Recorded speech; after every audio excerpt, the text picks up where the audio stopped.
300 orang, alhamdulillah tidak ada yang menjadi korban. Kita berharap semoga peristiwa ini bisa menjadi refleksi dari pemerintah Arab Saudi untuk mengatur bagaimana, karena ini ada sisa 3 hari, ada tanggal 10 Dzulhijjah, ada tanggal 11, ada tanggal 12, dan ada tanggal 13. Masih ada berarti 4 hari terhitung dari sekarang untuk melaksanakan lempar jumroh. Karena beberapa jamaah belum melaksanakan dan kemudian dilanjutkan pada hari yang ke-13. Harusnya dalam sisa hari tasyrik ini 11, 12, 13 Dzulhijjah, pemerintah Arab Saudi bisa mengatur agar penumpukan konsentrasi jamaah tidak terlalu besar, ada manajemen waktu yang lebih memadai. Saya tidak tahu persis juga apakah jadwal kami bersama rombongan yang akan melaksanakan lempar jumroh pada malam hari,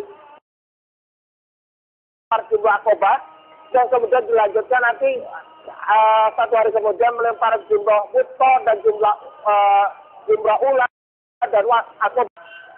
Para jamaah juga terlihat bingung entah harus bagaimana. Kita tidak bisa memastikan akan terjadi dalam 1 atau 2 jam ke depan. Apakah misalnya pelaksanaan jumroh bisa dibuka dalam waktu dekat, karena bagaimanapun melempar jumroh merupakan dari pelaksanaan ibadah haji.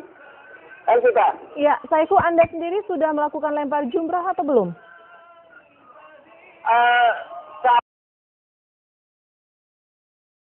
Belum melaksanakan lempar jumroh, mengingat transportasi sampai saat ini tidak bergerak sama sekali. Sama sekali di depan saya tidak bergerak, banyak kendaraan yang dimatikan mesinnya. Karena semalam memang mereka yang biasanya dari non-reguler itu begitu menyelesaikan acara wukuf sampai selepas sholat isya, kita bergerak ke Muzdalifah, lalu bertolak ke Mekah, Masjidil Haram untuk melaksanakan tawaf ibadah, sa'i, mensyukur, dan tahalul. Nah, jadwal kami untuk melaksanakan lempar jumroh sampai selepas sholat isya, kita bergerak ke Muzdalifah, lalu bertolak ke Mekah, Masjidil Haram untuk melaksanakan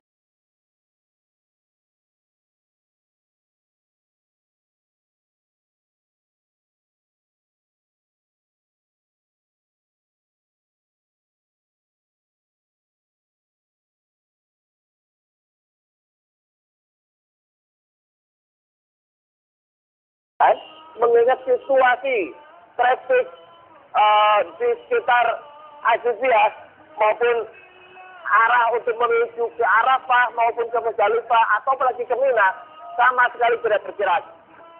Ini menjadi catatan bagi kami juga bahwa bagaimanapun melempar jumroh tetap rukun wajib haji, merupakan kewajiban haji. Maka jamaah juga masih menanti informasi yang valid. Apakah misalnya melempar jumroh bisa dilaksanakan pada hari ini, maupun ke Muzdalifah atau apalagi ke Mina sama sekali tidak bergerak.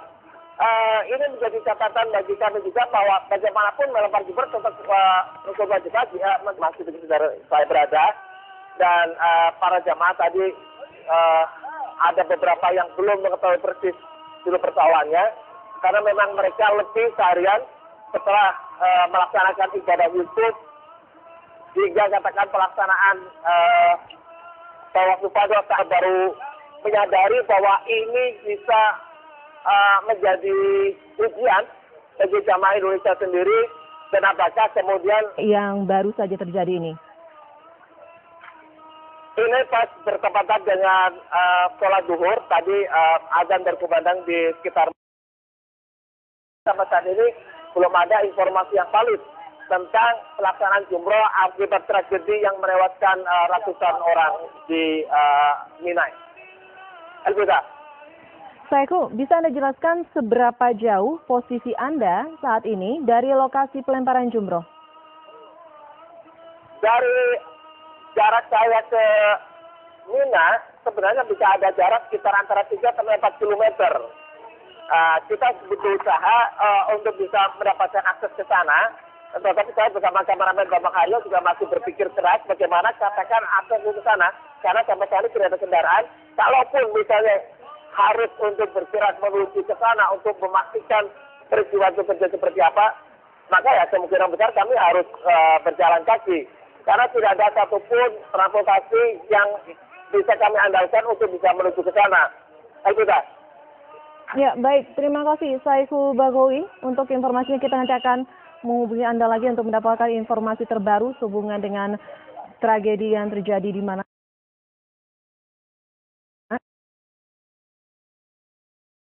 Di Mina ini pada saat menunggu instruksi lebih lanjut.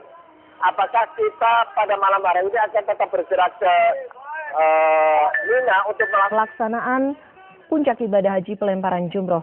Saiku. Ya pemirsa, kembali mengulangi informasi yang kami dapatkan sebelumnya. Kami mendapat informasi telah terjadi sebuah tragedi di Mina saat pelemparan jumroh yang diakibatkan oleh adanya kericuhan dari para jemaah yang sedang melakukan lempar jumroh. Dari informasi yang beredar masih simpang siur, tetapi setidaknya dari informasi yang kami dapatkan ada sekitar 220 orang tewas dan 400 orang lainnya terluka dalam peristiwa ini. Informasi ini sendiri kami dapatkan dari aparat keamanan sipil setempat dan jumlah korban ini juga masih kemungkinan bertambah karena hingga saat ini belum ada kepastian jumlah yang pasti. Dari keterangan rekan-rekan kami yang saat ini berada di Mina, diketahui bahwasannya salah satu indikasi atau kemungkinan terjadinya kericuhan ini adalah sempitnya waktu yang diberikan oleh pemerintahan Arab Saudi bagi para jemaah untuk melakukan lempar jumroh. Jadi adanya penumpukan jemaah di suatu tempat yang mungkin mengakibatkan adanya pergesekan di antara para jemaah sendiri. Dan dari informasi yang disampaikan oleh rekan kami Saiku, saat ini suasana di sana cukup kembali mengulangi informasi yang kami dapatkan sebelumnya. Kami mendapat informasi telah terjadi sebuah tragedi di Mina, padat dan akses jalan ditutup sehingga tidak ada kendaraan yang bisa lalu lalang untuk saat ini.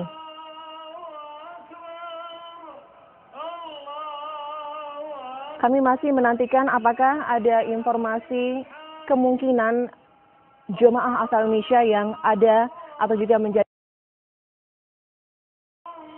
Sementara itu, pihak Kementerian Agama Republik Indonesia sendiri saat ini sedang mencari tahu apakah ada kemungkinan jemaah asal Indonesia yang menjadi korban terinjak-injak dalam peristiwa puncak haji di Mina ini.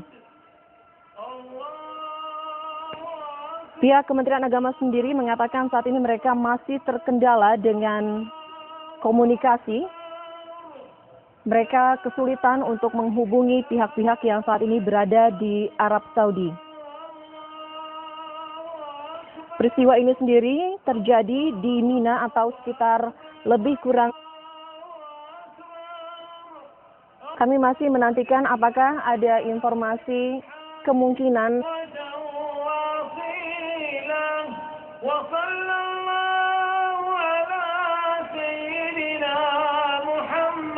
5 km dari kota Mekah.